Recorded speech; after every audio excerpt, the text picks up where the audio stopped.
La santé n'a pas de prix. La santé n'a pas de prix. C'est pour cela que nous vous recommandons l'eau potable Achille Aqua.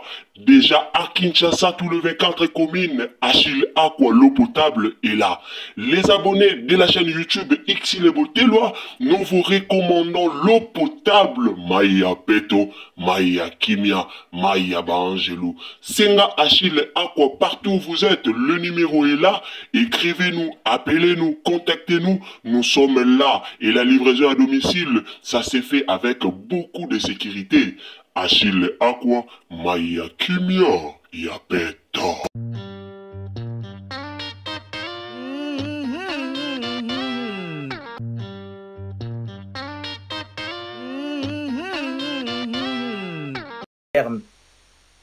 Et c'est effrayant parce qu'il raconte ça devant plusieurs personnes, en fait. Et ça engage quand même la responsabilité des gens. Ils vont montrer que nous sommes incrédules et qu'on ne connaît pas le droit. Est-ce que je peux dire quelque chose? Julos est venu. Hein. Julos, j'espère que si tu viens, c'est pour nous donner la preuve du mariage civil. S'il te plaît, nous on veut ça. Est-ce que je peux prendre la parole, s'il vous plaît? Non, il faut attendre. D'abord que le général et Montier voulaient parler.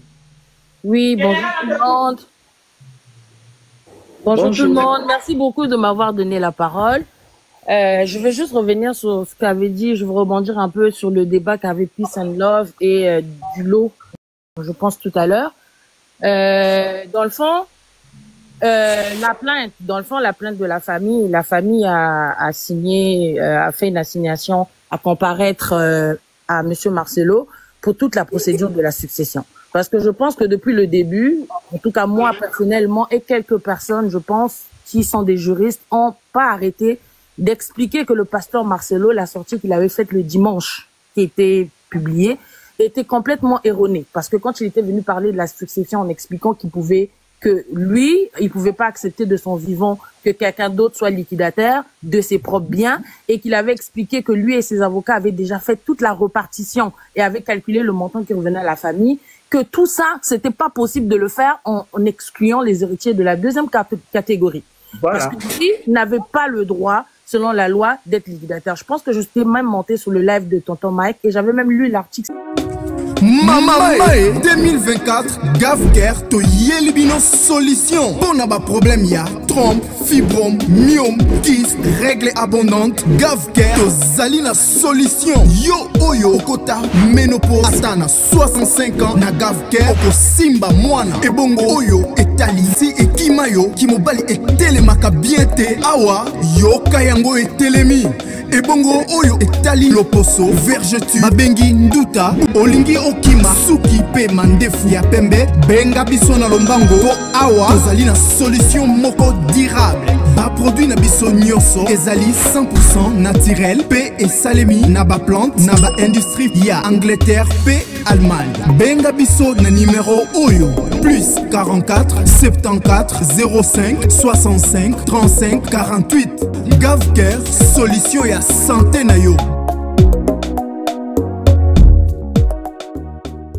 795 du Code de la famille de la République démocratique du Congo qui parlait de tout ce qui est procédure de liquidateur et tout ça, comment nommer le liquidateur. Et ça explique clairement que le liquidateur est nommé par les héritiers de la première catégorie quand il s'agit d'une succession ab intestat, donc où il n'y a pas de testament, comme dans le cas de Maman Blanche, et que si les héritiers de la première catégorie... Motion, pardon, excuse-moi, général, est-ce que tu peux expliquer première catégorie? D'accord. Alors, je vais aller doucement. Dans de façon générale, automatiquement, comme on le sait, quand une personne décède, c'est obligatoire d'ouvrir une succession. Ça, c'est obligatoire. Faut ouvrir la succession pour pouvoir faire le partage des biens, c'est-à-dire solder les dettes du décujus, de la personne qui est décédée, et pouvoir partager les biens de façon égale entre les différents héritiers. D'accord? Et dans chaque pays, il y a des lois. En RDC, il y a une classification de type d'héritiers. Il y a des héritiers de la première catégorie et les héritiers de la deuxième catégorie et il y a des héritiers de la troisième catégorie. Dans le cas de figure, on ne parlera que des héritiers de première catégorie et de deuxième catégorie. C'est-à-dire, les héritiers de la première catégorie, ce sont les enfants de la personne qui décède, ses petits-enfants, ou les petits-enfants de ses enfants. Voilà. Et puis, il y a les héritiers de la deuxième catégorie qui sont le père, la mère, les frères, les sœurs, que ce soit de même père, même mère. Excuse-moi, général, l'époux aussi est dans la première catégorie. Pardon? L'époux est dans la première catégorie. Pas du tout, pas du tout. Est-ce que je peux juste... Ah bon, peut-être dans votre cas, alors, excuse-moi. Est-ce que je peux juste poursuivre? Non, l'époux n'est pas dans la première catégorie, l'époux est dans la deuxième catégorie. Donc, il y a le père, la mère, les frères, les sœurs, les demi-sœurs, les demi-frères, ainsi que l'époux. D'accord? Alors, maintenant, ça, c'est l'ordre. Après, la troisième catégorie, c'est les compétentes. Eux, ils viennent à la succession que si les deux premières catégories ne sont pas là. Ça, c'est selon la loi congolaise, parce que les lois sont différentes en Belgique, en France, au Canada, par exemple. On va juste faire hériter ceux. Il y a quelques nuances. Après, ils sont pratiquement presque pareils, hein. Il y a quelques nuances. Oui, non, quand je dis c'est pas pareil, c'est-à-dire qu'au Canada, en France ou en Belgique, ça va juste être les héritiers de la première catégorie qui vont venir à la succession, sauf s'il n'y a pas les héritiers de la première catégorie. À ce moment-là, ceux de la deuxième catégorie vont venir. Parce qu'il faut savoir que dans les lois congolaises, que ce soit Congo, République démocratique du Congo ou République du Congo, on a ajouté cette particularité exprès parce que vous savez que chez nous, la famille est extensive. On a, même si tu vas former ta famille avec ton mari, tes enfants, ben il y a aussi papa, maman, tes frères et tes sœurs. Donc c'est comme une clause qui avait été ajoutée exprès parce que dans nos coutumes africaines, on a toujours cette tendance, même si tu vas former ta famille, la famille est élargie chez nous. D'accord? Maintenant, il y a aussi les lois qui régissent tout ce qui est la liquidation de la succession. D'accord? Donc selon la loi congolaise toujours, pour nommer le liquidateur testamentaire, normalement, ce sont les héritiers de la première catégorie qui nomment le liquidateur testamentaire. Quand il s'agit d'une succession ab intesta, comme j'ai dit, il y a une succession, par exemple, s'il y avait un testament, ça s'appelle succession testamentaire. Dans ce cas, il n'y en avait pas, donc c'est une succession ab intesta. À ce moment-là, sauf que dans le cas de Pasteur Marcelo Tounazi, les héritiers de la première catégorie ne sont pas tous majeurs. Il y avait juste un seul majeur. Il y avait beaucoup, il y a deux, sauf si je me trompe, il y a que son premier fils qui vient d'avoir 18 ans, right? Oui, oui. Voilà. À ce moment-là, normalement, parce que la loi, ce que ça dit, vous pouvez aller lire 795, ça dit que les héritiers de la première catégorie nomment le liquidateur testamentaire. À défaut, c'est le plus âgé des héritiers qui devient liquidateur testamentaire. Donc, normalement, si les héritiers de la première catégorie ne nomment pas le liquidateur testamentaire, ça va être le plus âgé des héritiers qui va être le liquidateur testamentaire. Maintenant, si ça pose problème et que, maintenant, si les héritiers de la première catégorie, il y a des mineurs ou ceux qui sont incapables, à ce moment-là, ils doivent choisir un homme de la loi, c'est-à-dire un notaire ou un juge, en tout cas quelqu'un de la loi qui va se nommer comme liquidateur testamentaire pour faire toute la liquidation. Donc, qu'on monte, qu'on descende, le pasteur Marcelo ne pouvait pas être liquidateur de ses propres, de la succession de Maman Blanche. Parce que lui, quand il est monté sur l'achat, il est venu dire, je peux pas accepter que je sois vivant, que quelqu'un d'autre soit le liquidateur de mes propres biens. Mais sauf que là, on parle pas de ses biens. D'accord? On parle des biens de Maman Blanche. Parce que les deux sont mariés. OK? Ils sont régis par un, oui? C'est pourquoi c'est la mère de Maman Blanche qui a introduit la plainte. Ok, voilà. Juste pour pas que je parle la suite des idées, pour que nous tous on comprenne, qu'on soit tous sur le même point. Pasteur Marcelo était marié à Maman Blanche. Ils étaient mariés de ce qu'on a tous su sur Internet, sur la communauté des biens. D'accord? Donc, quand Maman Blanche dit automatiquement le mariage est dissous parce que la mort, ça entraîne la dissolution du mariage. Ça entraîne aussi la dissolution du régime matrimonial. Sauf que on se sert du régime matrimonial pour le partage des biens. Donc, étant donné que les deux étaient mariés en communauté de biens, en faisant la liquidation des biens, ils séparent. Donc, ils font moitié-moitié pour que le pasteur Marcelo prenne sa moitié et que la moitié appartenant à Maman Blanche, on ouvre la succession. Avant de faire moitié-moitié, on évalue d'abord tous les biens du couple, on est d'accord? Oui, tout à fait, 100%, tous les biens, tous les biens, tous les biens, pour qu'on fasse à part égale. Maintenant, sur les biens de Maman Blanche, c'est sur ça qu'est réglée la succession. C'est-à-dire que c'est sur ça qu'on va donner la part des héritiers de la première catégorie et la part des héritiers de la deuxième catégorie. Et selon la loi congolaise, les héritiers de la première catégorie héritent 75% et 25% revient aux héritiers de la deuxième catégorie. Donc, Pasteur Marcelo et la famille de Maman Blanche devraient se diviser les 25%. Parce que Pasteur Marcelo aussi est héritier sur les biens de Maman Blanche, techniquement. Donc, c'est comme ça que ça devrait se faire. Sauf que le pasteur Marcelo n'a pas respecté. Parce que lui-même, il le dit, c'est même pas qu'on l'accuse. Il est venu sur la chair. Pardon? Il a l'usufruit, normalement. Oui, il a l'usufruit sur le patrimoine familial, c'est-à-dire la maison. Est-ce que je peux juste... S'il te plaît. Oui, vas-y. Mute-moi du lord, s'il te plaît, Nutri. Doula, il fait Il a quoi, l'usufruit, il a l'usufruit. De rigoler en bas, il écrit mon nom. Mais il vous insulte pas. Puis ça ne non t'occupe plus. pas. Nous, on est en train d'écouter, général. S'il te plaît, ma chérie. C'est très Pasteur important. ce que Marcelo tu a dis. l'usufruit sur les, j'ai envie de dire en droit français, belge, en droit congolais.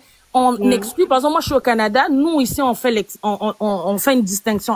Ça s'appelle, c'est un terme qu'on appelle patrimoine familial, c'est-à-dire les biens qui sont utilisés à l'usage habituel, comme la maison, les voitures qu'on utilise à tous les jours. Normalement, étant donné que le pasteur Marcelo est l'époux, il a l'usufruit sur la maison, sur les voitures qu'ils utilisaient tous les jours, jusqu'à ce qu'il se marie. Dès l'instant où il se marie, il perd l'usufruit. Il est marié.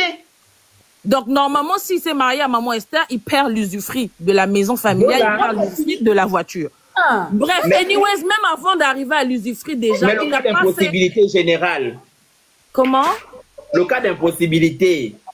Exact. De toute façon, même... Laisse la dame va parler. Juste Toi, tu avant connais. même Nous, qu'on arrive pour l'instant, on à apprend. On n'est pas... Exagère, Les amis, juste S'il te avant plaît.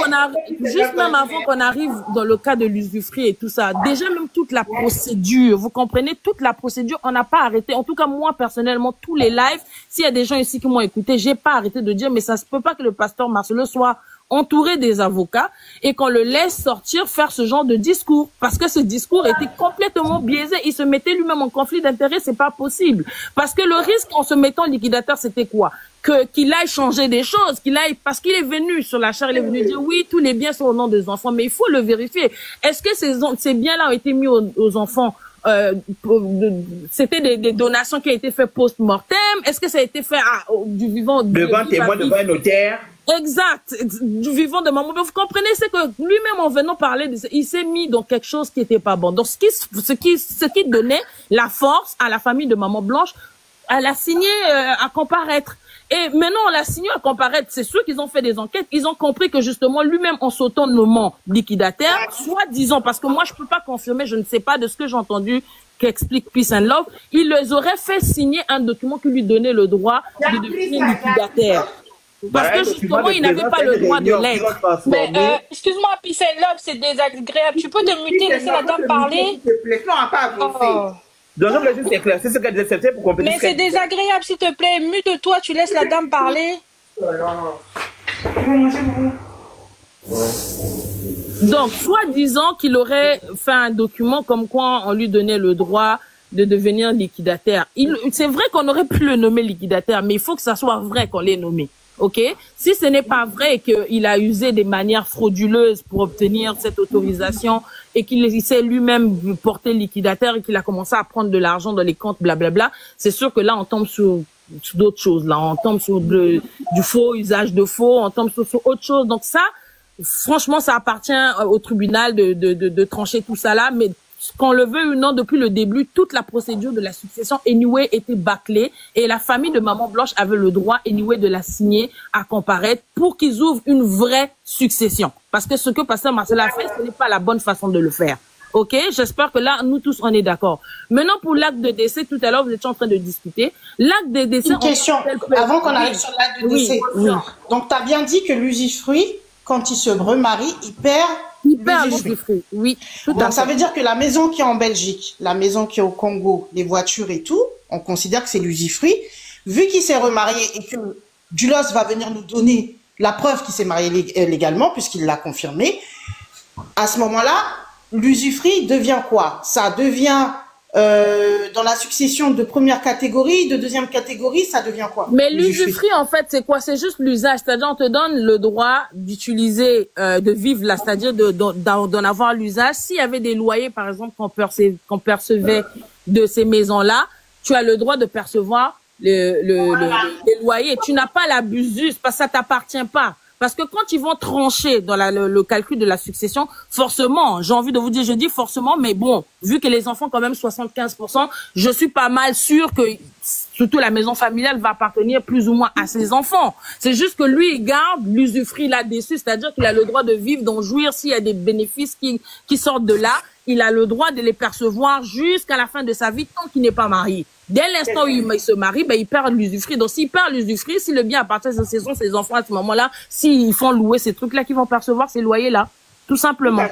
Donc, du coup, aujourd'hui, tous les biens en usufruit deviennent en pleine... deviennent en pleine propriété, aux enfants, que aux enfants. Donc ça reste sur la première catégorie, ça va pas sur la deuxième. Mais ça, c'est pas moi, ça dépend du calcul qu'ils vont faire, mais moi, je suis convaincue dans 75% que ça va appartenir aux enfants quand même. Franchement, mais ça, c'est pas moi, ça dépend des calculs qu'ils vont faire. Comprenez? Ça dépend des calculs. Merci. Donc, vas-y sur le certificat maintenant. Merci. Maintenant, le certificat de décès. L'acte de décès, bon, là, vous parlez du certificat de décès parce que le certificat de décès, c'est autre chose, acte de décès, c'est autre chose. Mais bon, j'ai vu une sortie une dame aussi qui était dans ce combat qui a dit qu'elle aurait obtenu l'acte de décès. De toute façon, même tout le monde peut faire la demande de l'acte de décès, hein. Vous qui êtes là pour la cause de Maman Blanche, vous pouvez vous adresser auprès des autorités compétentes, le registre, comment on appelle ça,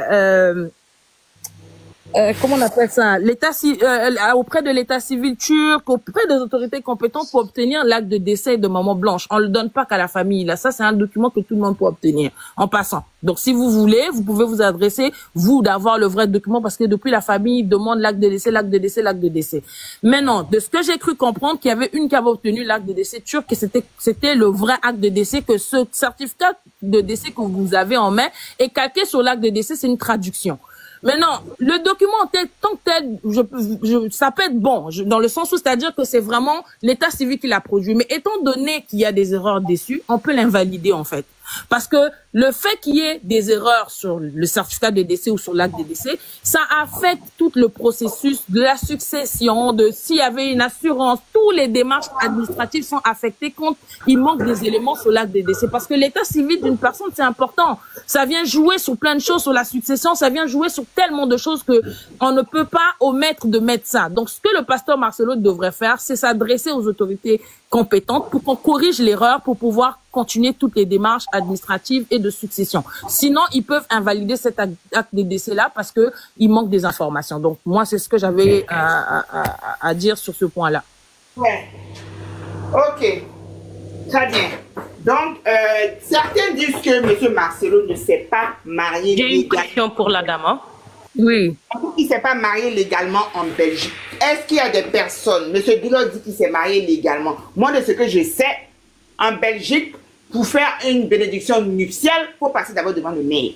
À moins que la loi ait changé maintenant. Mais à l'époque, quand je vivais là-bas, la loi, elle était claire, en fait. Voilà.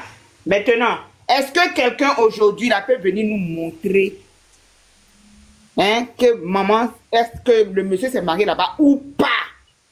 Voilà, c'est de ça qu'il s'agit aujourd'hui. Alors, pour le mariage avec Esther, vous voulez dire? Oui. Honnêtement, de mon point de vue, ça c'est mon point de vue, hein, parce qu'il faut faire une distinction avec quelque chose que je veux confirmer, quelque chose que je connais pas. Ça c'est juste mon point de vue. Moi aussi, comme vous, je trouve ça très étrange, parce que techniquement, pour faire une bénédiction nuptiale, il faut passer d'abord par le mariage civil, parce que la bénédiction nuptiale vient après le mariage civil. Mais j'ai cru entendre, je pense qu'il se serait pas marié civilement pour soi-disant protéger les enfants ou whatever, je sais pas trop. Il avait le droit de se remarier. Pour protéger lui ou bien pour protéger les enfants? Je suis désolée. Je sais pas, je pense que je l'ai entendu protéger lui. Je pense que c'est plus qu'il a dit. L'avocat qui ont dit ça au tribunal, c'est pas moi. Maman Nutri, il faut faire attention aux pasteurs. Les pasteurs utilisent leur parole de Dieu à leur guise. Ce qu'il a prêché hier. Exactement. Comme le fait qu'il avait prêché que on doit faire des longs fiançailles, on doit faire des longues fiançailles, il ne faut pas se précipiter pour se marier, il faut faire attention à qui tu épouses. Le gars il est parti épouser la femme là 1 an après le décès de sa femme. Il va te prêcher A, le lendemain il va te prêcher B. Tous les pasteurs là, il ne faut jamais les écouter. Ils trafiquent et ils prennent la parole de Dieu, ils utilisent leur soi-disant parole de Dieu là à leur guise. Donc moi ça me m'étonne pas du tout. Civilement non, civilement non. Bon, Dulos là, tu dis que lui il a la preuve, il est où? Parce que lui il dit qu'il t'a fait. Ok, réflexion, vas-y avec ta question et après il y a docteur Flex. Maman Nutri, moi je comprends pas pourquoi vous avez muté Dulos, parce que il peut avoir son avis contraire. Il est descendu, on l'a pas muté mon mari. Non, Maman Nutri, il a été muté, mais pourquoi le muter? Parce qu'il m'a insulté. Qui l'a muté? Il t'a pas insulté, il m'a insulté, madame. C'est manquer de respect. Donc, moi, je ne vais pas excuse, je te présente les excuses Peace and Love. J'ai pas suivi cette partie. Du si tu as la preuve, tu peux nous apporter. Il y a Réflexion qui voulait poser une question au général, à Général. Et après, je crois qu'il y a Dr Flex qui veut prendre la parole, s'il te plaît. Merci. Alors, je voulais demander à Madame Générale, je vois qu'elle est en pause café. Madame Générale, vous êtes là? Oh mon Dieu, le monstre. Je voulais savoir qu'est-ce qui se passerait si jamais la dame blanche et Marcelo avaient fait un testament, d'accord? Que les biens, les biens, mis à part ce qu'ils ont donné aux enfants, d'accord? Le reste des biens allait au dernier des vivants. Je n'ai pas compris. Au dernier des vivants. Ah, c'est-à-dire au conjoint? S'il y a un testament, ben, le testament ne peut pas venir déroger ce qui est légal. C'est-à-dire que le testament, on va dire, quand je vous ai expliqué par exemple les droits des héritiers de la première et de la deuxième catégorie, même si tu rédiges un testament, tu ne peux pas dans ton testament enlever une partie de ce qui appartient à un héritier pour donner à ton époux par exemple. Dans la succession, il y a ce qu'on appelle la masse successorale et il y a ce qu'on appelle la quotité disponible. C'est-à-dire que dans tes biens, quand tu as tes biens, dans tes biens, tu enlèves la part de ce qui appartient. C'est-à-dire 75% de tes biens appartient à tes enfants. 25% dans le cas du Congo, 25% va appartenir à la deuxième catégorie qui est ton conjoint et je sais pas quoi. Après, tu vas avoir ce qu'on appelle une quotité disponible. C'est une partie de tes biens dont tu as le droit comment dire ça, de disposer, c'est-à-dire de donner, de faire des dons, de pouvoir favoriser ton mari si tu veux.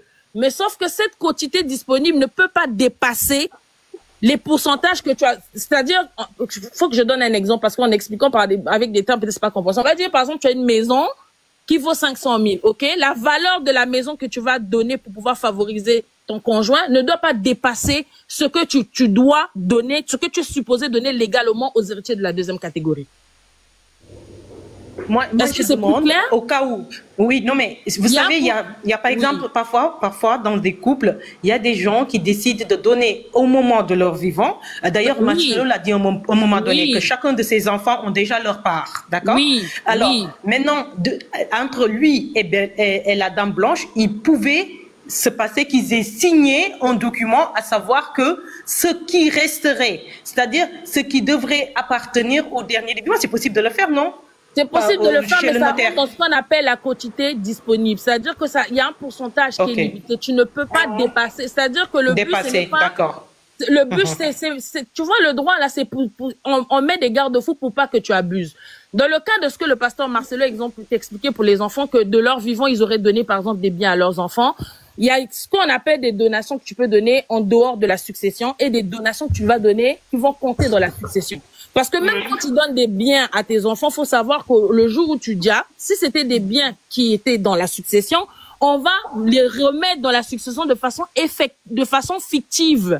Donc, ça va compter pour la part de l'héritier. C'est-à-dire que si toi, tu fais partie des héritiers, on va dire que tu as 4 enfants et chaque héritier, par exemple, devait avoir tel montant, tel montant, tel montant. Toi, tu avais déjà donné à ton premier fils une maison, par exemple. Le jour où tu dis, on va remettre cette maison de façon fictive pour s'assurer que le partage est équitable. Bon?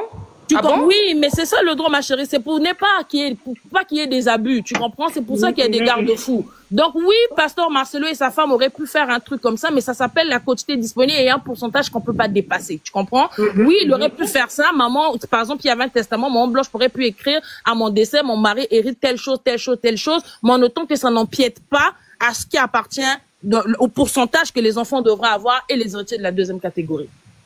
D'accord, merci. C'est vraiment très clair. C'est ça qu'on veut. Merci. Je pourrais faire une motion, s'il vous plaît, après, pour compléter, c'est arrêter de faire Pfizer, ça fait du bruit.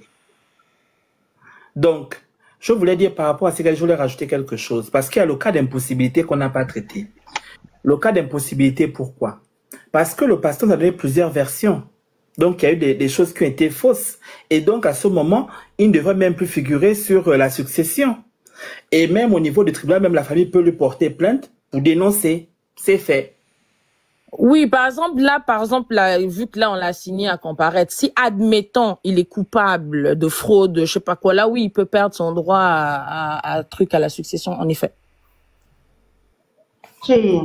D'accord. Il est un héritier. Donc Quand tu es un héritier, tu peux pas aller trafiquer, devenir liquidateur, aller tirer, prendre l'argent dans le compte sans avertir les autres. Oui, en effet, si il est coupable, Voilà. parce que ça reste, tu sais, s'il est coupable, parce que les versions, je veux pas m'attarder sur les versions, parce que les versions, ça, c'est autre chose. Tu sais, il faut qu'on arrive à un jugement, à la fin de la journée, qu'on arrive à un jugement. Voilà. Mais on va rester sur ce qui est sur des faits. Là, la famille l'a fini à comparaître pour quelque chose qui est réel. J'imagine qu'ils ont des preuves et tout. Mais si il est jugé coupable, oui, il peut perdre son droit à la succession, en effet. Très bien. Donc là, au fait, merci Général. Mais il va pas perdre son 50%, son ça prouve que la famille n'est pas cupide, mais c'est Marcelo qui est cupide. Ben moi, je l'ai dit dans tous les lives. La famille, alors c'est pour ça qu'il est venu accuser la famille devant tout le monde. 100%. Pour faire passer la famille, et la famille, pour se défendre, l'envoie en justice. Bravo à la famille. Je suis d'accord avec toi. Il les a sous-estimés et voilà ce qui lui arrive parce qu'il a voulu faire comprendre aux gens que voilà, la famille est cupide et machin. Et la famille, eux, ils n'ont pas cherché à lui répondre, lui ont mis un procès au cul. Et voilà. Et la vérité est en train de sortir. Donc, ça veut dire que c'est lui-même qui est cupide. Est-ce que je peux poser ma question? Ça peut être perçu comme ça parce que je me rappelle, je l'ai quasiment dit à demi-mots dans certains lives parce que je m'étais dit, ça se peut pas qu'ils viennent. Tu sais, pourquoi tu viens donner toute cette théorie? Tu veux offrir une maison à la maman. Il a été méchant avec la maison à la maman. Ça n'a rien à voir avec la succession. Donner même jusqu'à le plan de la maison et tout, alors qu'au fait, à la base, c'est lui qui est cupide, qui veut s'accaparer de tous les biens de sa défunte femme. Ok, Touchka, merci. Tu voulais poser une question? Ouais, je veux juste poser une question par rapport à ce qui se passe. Donc, on va passer la parole à Dr. Flair. Ok. Si la famille arrive à prouver que de vie et le fait d'organisation de mariage. Le docteur Fitla, pardon, s'il te plaît. Non, je voulais dire ceci, si quelqu'un peut parler. Docteur Flex, dès que Touchka finit, c'est à ton tour. On t'avait appelé, mais je pense que tu voilà. J'ai dit ceci. Si quelqu'un peut d'abord parler et moi je vais régler l'état que je te mets avec ces malades, avec ces patients. Ok, il n'y a pas de souci. Vas-y, ferme ton micro. Juste dans quelques minutes, je reviendrai. Ok, il n'y a pas de souci. Salut, abonnez-vous, commentez, likez, partagez sur Facebook, partagez sur WhatsApp, partagez sur Messenger. Et quand vous abonnez, activez la cloche des notifications pour ne pas rater beaucoup de nouvelles sur l'affaire de la mort de Maman Blanche. On se verra après. Bye. La santé n'a pas de prix, la santé n'a pas de prix, c'est pour cela nous vous recommandons l'eau potable Achille Aqua. Déjà à Kinshasa, tous les 24 communes, Achille Aqua, l'eau potable est là. Les abonnés de la chaîne YouTube Xilebo Teloa, nous vous recommandons l'eau potable Maya Peto, Maya Kimia, Maya Bangelou. Senga Achille Aqua, partout où vous êtes, le numéro est là. Écrivez-nous, appelez-nous, contactez-nous. Nous sommes là et la livraison à domicile, ça s'est fait avec beaucoup de sécurité. Achille Aqua, Maya Kimia, Yapeto.